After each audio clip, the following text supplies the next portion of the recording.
Hello बच्चों, आज हम पढ़ेंगे कक्षा 10 के चैप्टर 6 त्रिभुज और उसमें हम पढ़ेंगे समरूप आकृतियों के विषय में।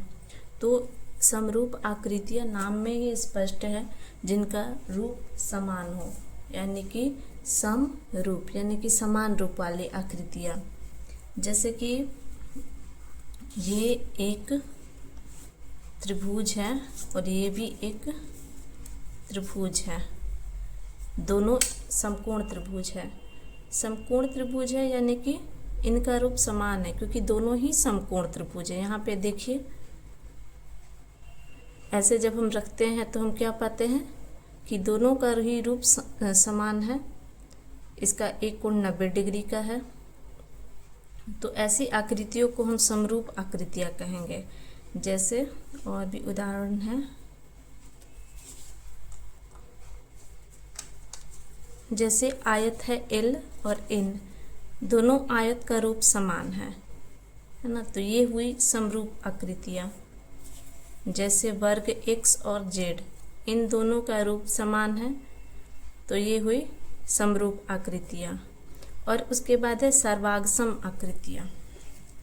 सर्वागसम आकृतियाँ उसे कहते हैं जिनमें आकार तो समान हो, उसके साथ ही उसकी आमाप भी समान हो, यानी कि आकार और आमाप दोनों समान हो। जैसे कि x और y दोनों ही वर्ग हैं, और जब हम इनको एक दूसरे के ऊपर रखते हैं तो ये एक दूसरे को ढक लेते हैं, यानी कि इनका आकार और इनका आमाप दोनों ही समान है।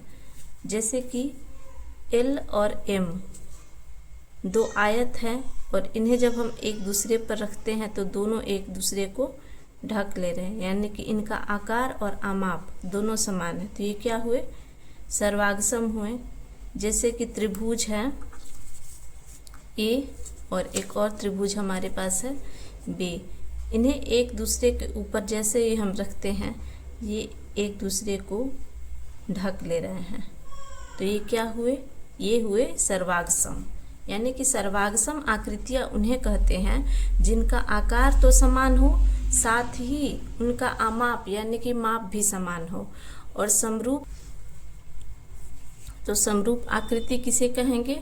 समरूप आकृति उसे कहेंगे जिनका आकार समान हो, आकार समान हो। जैसे वर्ग, यानी कि वर्ग में उसके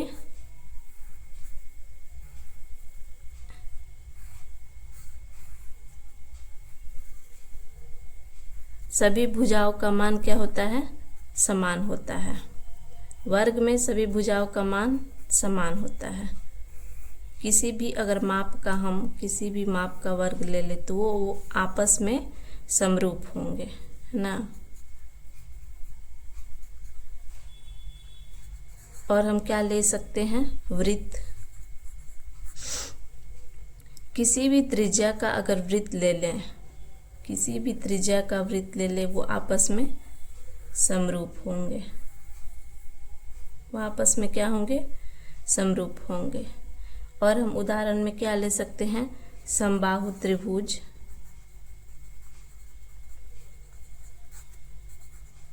यानी कि जिसके तीनों भुजाओं का मान समान हो। और हम ये भी जानते हैं कि समबाहु त्रिभुज के प्रत्येक कोण का मान 60 डिग्री होता है, यानी कि भुजा भी समान और कोण भी समान। तो ये क्या हुए? समरूप आकृति हो गए, ये आपस में समरूप आकृति हो गए। और ये जो हैं, ये दोनों आयत जो कि एक दूसरे को ढक ले, जिनका आकार और आमाप दोनों समान हो। ये दोनों त्रिभुज जो एक दूसरे को ढक ले, त्रिभुज A और B। और ये वर्ग जो आपस में एक दूसरे को ढक ले, यानी कि सर्वागसम आकृति उन्हें कहेंगे जिनका आकार और आमाप दोनों समान हो।